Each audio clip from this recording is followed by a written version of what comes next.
Hey guys and gals, this is Arrow, and I'm here with the KV-1S Russian Tier 6 heavy tank. And this tank, I love it so much. I like this just as much as I like the VK3601H, for different reasons. Now, the 3601H has great accuracy, but watch this gun here, this Tier 7 gun. Has 390 average damage with 175 average penetration. And that is amazing. It's so good that, in fact, this gun is used on tier 8s. Or, well, it's available on a KV4, however, and an IS-3. However, they probably have better guns by that point. 390 damage is nothing you should laugh about. Frankly, it's incredible. In the kind of matches you get into, you'll be able to damage anything and cause them to move back. This is not like a Panther where you do 135 damage and the guy's just sitting there, right? He doesn't move because you don't do enough damage and he doesn't really notice it. You're just kind of pecking at him. This one, you take a large chunk of their health out, and they'll notice that. This thing, the KV-1S, is 45 tons, but it does have a 600 horsepower engine, and that does get this thing moving pretty well. It does like 38 on flat ground.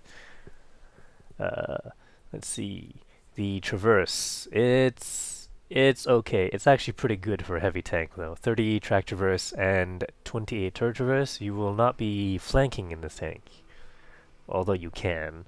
You don't have to flank with this tank, and you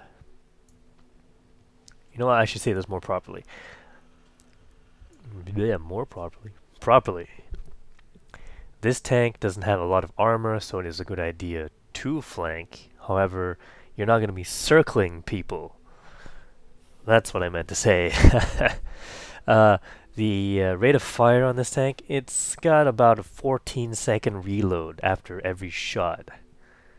So, it doesn't deal as much damage as an AMX 1375, but 1375 is a tier 7. It won't deal as much damage as French autoloaders. What is that? What's before that? The AMX 12T or something. But with one hit, you will be able to get enemy players to move back.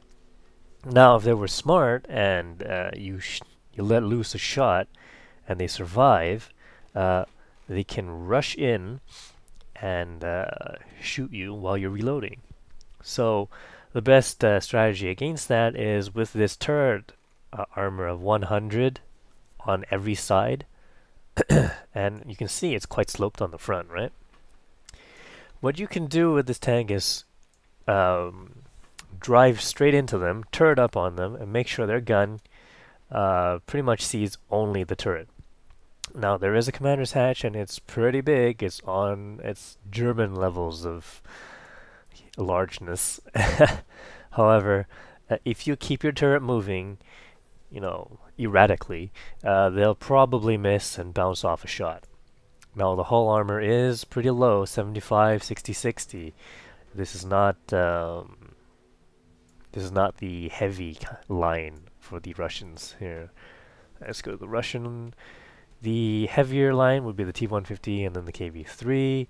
The KV-1S is more of the mobile heavy tank line with all the ISs and stuff.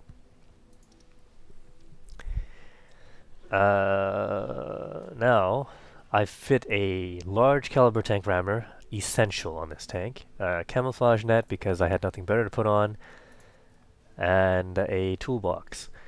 That's to repair the tracks, because if your gun gets damaged, you want to repair that right away. The accuracy of this gun, it's 0.46. It's terrible, and aiming time is 3.4. You're not going to be sniping with this gun. And if you are, you better hope that nobody sees you. So, normally, You know, I've been telling you guys that I put improved ventilation on my tanks. Well, I don't have enough. It's 600,000 credits for Class 3 ventilation. And I've used most of my credits to buy these French tanks over here and a bunch of German tanks. I haven't really been playing the Russian line for a while. And, well, I've recently come back and the KV-1S is still very fun to play. Radio, single range of 440, not that great. Tracks, you know, well, view range is 330, so that's pretty normal. And since you're going to be up near people, you won't have any problems with view range. And if you're being sniped at, just run away. What I've put here, I've got repair, armor. What was that? Why did I use that? Improves accuracy of a damaged gun. And that's pretty much because if I use the repair and my gun gets damaged again, I still want to be able to shoot straight. Then I have clutch braking, which allows me to turn my tank a little bit faster so I don't get circled as much, and then repairs on the rest of the guys. And this is a great tier 6 heavy tank. So let's get into a replay.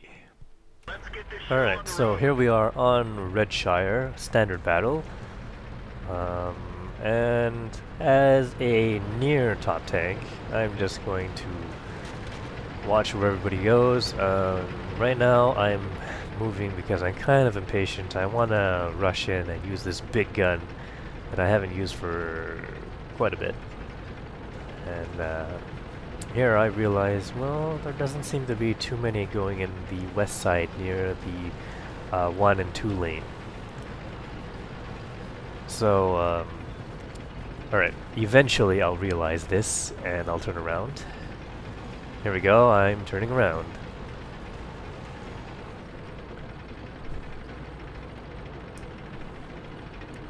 So we've got a KV-2 in the little town over there. And what do we have over on that side? We have a tank destroyer that I can't see at the moment. And a T1 heavy tank that's moving off towards that spot.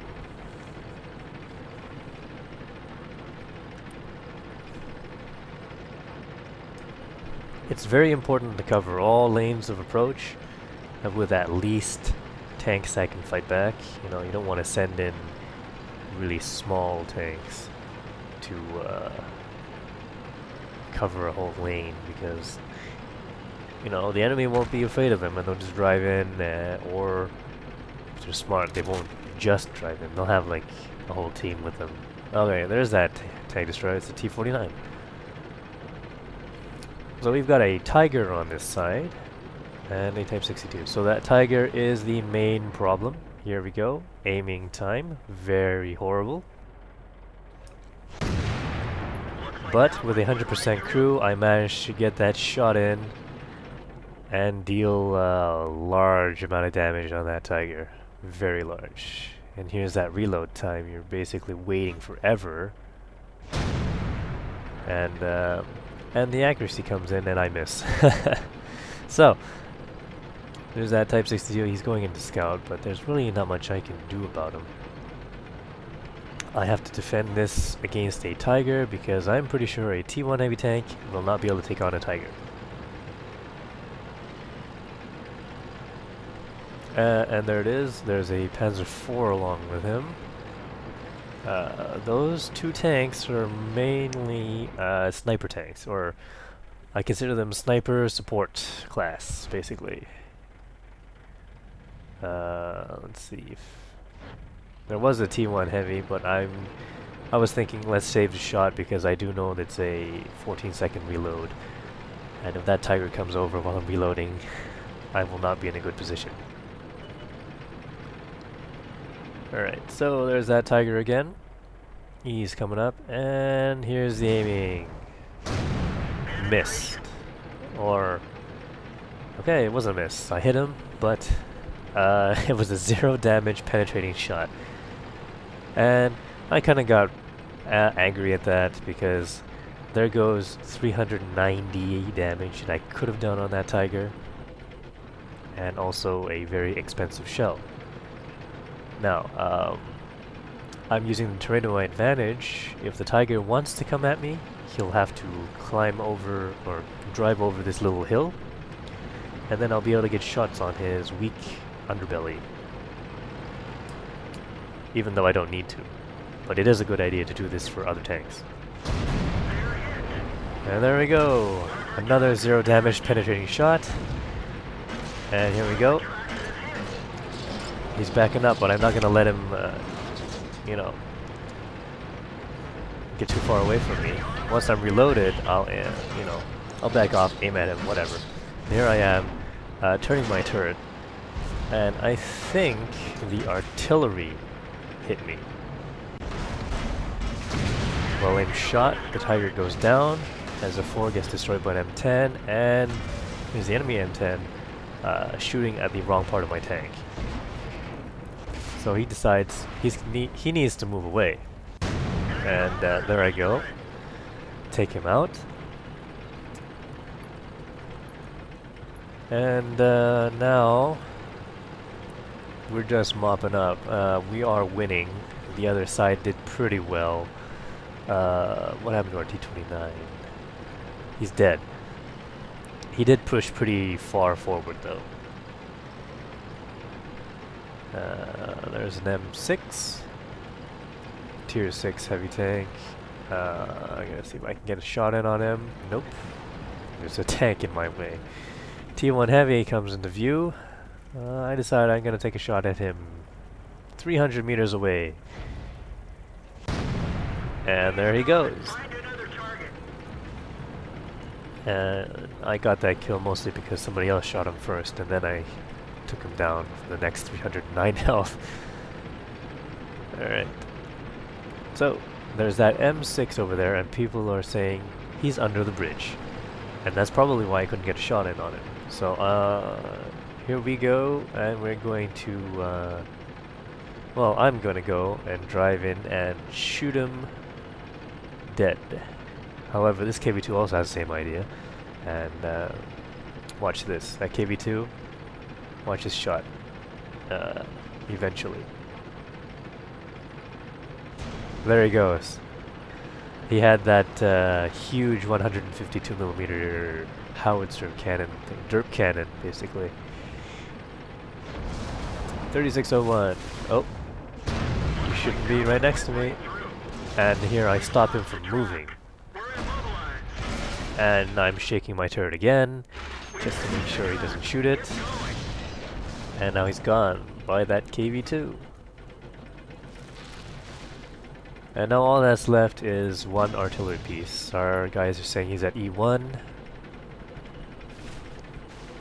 And, you know, sometimes they're right, sometimes they're not.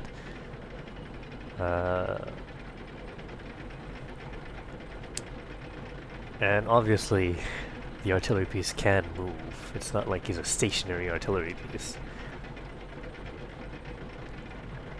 So, the end of this game is basically us chasing down one artillery piece. And look at that.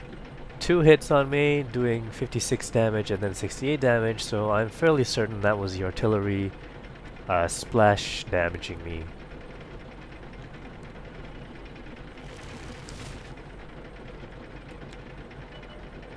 And there's that grill. Aiming time is very bad on this tank, as you can see, and he dies before I can get a shot in anyway. So that's okay. I'm content with 3 kills. I do get... well, that's about almost 1,000 experience regular. 25,000 credits and only 1,000 in repairs. So, 9 shots, sorry, doing it again. 9 shots, 8 of them hit, pretty good. I got hit 6 times and only got, you know, about 100 something points of damage. And that's why I think this tank is great. It's not really good to go against this tank.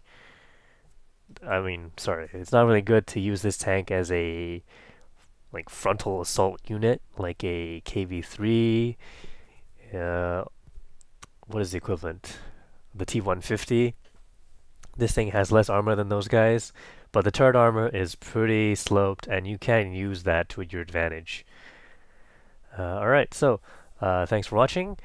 Please press that like button and leave some comments. And I'll see you guys in a new video.